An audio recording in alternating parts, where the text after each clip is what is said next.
दोस्तों, अगर आज इंसान स्पेस में जा रहे हैं और स्पेस को इतना एक्सप्लोर कर पा रहे हैं तो वो पॉसिबल हुआ है एक डॉग की वजह से, जिसका नाम था लाइका। लाइका एक ऐसी फीमेल डॉग थी जिसने स्पेस में टेक्नोलॉजी के विस्तार को एक बड़ी रफ्तार दी थी। वैसे तो बहुत से जानवर स्पेस में जा चुके हैं, पर लाइका इन सबसे अलग थी। तो चलिए जानते हैं लाइका की इस जर्नी के बारे में। जब हम इंसान स्पेस में जाने के काबिल नहीं हुए थे, तब दुनिया भर के साइंटिस्ट का ऐसा मानना था कि ह्यूमंस का स्पेस में जाना बेहद खतरनाक है। खैर, दुनिया भर के साइंटिस्ट की इन्हीं बातों को सुनकर अमेरिका और सोवियत यूनियन के साइंटिस्ट अपना ध्यान इस बात पर लगा रहे थे कि इंसानों को स्पेस में कैसे भेजा जाए, और यही वजह थी कि वो लगातार जानवरों को स्पेस में भेजकर एक्सपेरिमेंट करते जा रहे थे, जिनमें फ्लाइज और बंदर शामिल थे। अब आपके मन में ये ख्याल जरूर आ रहा होगा कि जब इतने सारे जानवर स्पेस में गए तब उन सबको याद क्यों नहीं किया जाता और सिर्फ लाइका की स्टोरी को ही क्यों याद किया जाता है। वेल, ऐसा इसलिए क्योंकि लाइका ने इस जर्नी में वो किया था जो उसके पहले कोई और जानवर नहीं कर पाया था। इसके अलावा भी वो पहली ऐसी जानवर थी जिसकी मौत के बारे में साइंटिस्टों को पहले से पता था। मतलब सभी ये जानते थे कि वो कभी भी वापस नहीं आ पाएगी।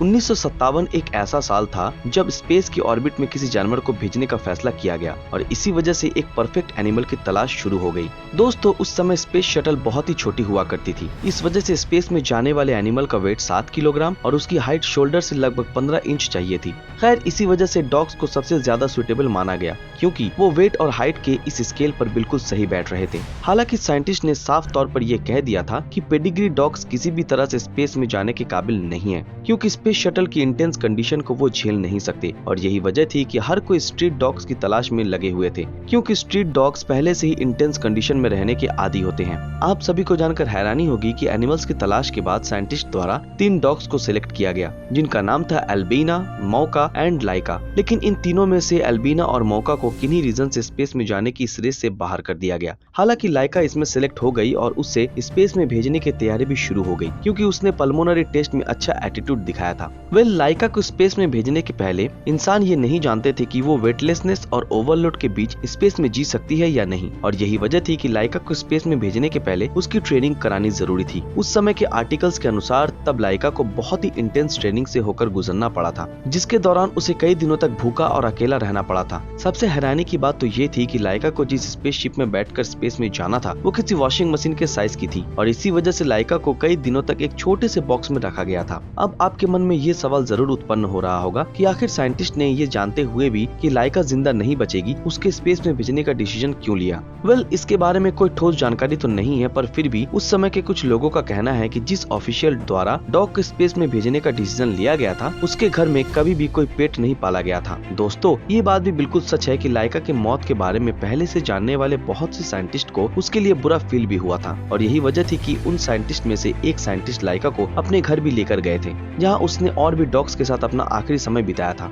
हालांकि इसके बाद लाइका को भेजने के लिए काउंटडाउन शुरू हो गया था, और इसी को देखते हुए एक साइंटिस्ट द्वारा उसकी रिब्स पर एक ब्रीदिंग सेंसर लगा दिया गया था और उसे उसके कैबिन में भेज दिया गया, जो कि कैप्सूल के जैसा था। खैर, इस कैप्सूल को 7 दिनों के लिए डिजाइन किया गया था और इसमें ऑटोमेटिक फीडर भी लगाया गया था, जो कि आखिरी दिन लाइका को पॉइजनस फूड देकर मौत की नींद सुला देता, क्योंकि स्पुतनिक 2 वापस आने के लिए डिजाइन नहीं किया गया था। जैसे ही स्पुतनिक 2 ने उड़ान भरी, लाइका की हार्ट बीट 3 गुना बढ़ गई और देखते ही देखते ये 4 गुना तेजी से चलने लगी। पर साइंटिस्ट ने इस स्पेस शटल की उड़ान को जैसे प्लान किया था, सब कुछ वैसा नहीं हुआ, क्योंकि इसका एक हिस्सा टूट गया और लाइका के केबिन का टेम्परेचर अचानक 40 डिग्री हो गया। खैर, बंद केबिन में इतनी गर्मी लाइका के लिए बेहद ज्यादा थी और इसी वजह से लाइका की हार्ट बीट और भी ज्यादा तेज हो रही थी। 3 घंटे बाद एक समय ऐसा भी आया जब लाइका की हार्ट बीट धीमी हो गई थी, और ऐसा हुआ था वेटलेसनेस की वजह से। पर इन सब के बावजूद भी लाइका 6 घंटे से ज्यादा जिंदा नहीं रह पाई। लेकिन इस स्टोरी का एंड यहीं पर नहीं है, क्योंकि सोवियत यूनियन के ऑफिशियल्स द्वारा कभी भी ये नहीं माना गया कि लाइका डेडलाइन के पहले मर गई थी